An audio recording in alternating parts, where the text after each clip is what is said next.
I think it's very important that we have a good infrastructure, high precision of organization, more in less time because we have short distances to lakes, to mountains. What was unique about the experience in Switzerland was how well organized the meeting was and the opportunity to explore the country. When this Congress was planned in Switzerland, that was a real nice surprise. It is a UNESCO World Heritage city. The old city is beautiful. Everything is in a walking distance. There are a lot of possibilities to visit the town, to visit special places. Provides a wonderful networking opportunity.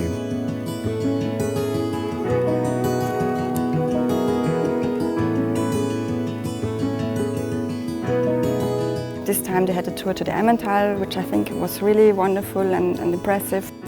Switzerland has been a very pleasant surprise. The people have been fantastic, the food has been wonderful, the city's clean, safe, a pleasure to explore. In Beijing last year, we don't see the mountain there. There is different adventures that you can make in a few days.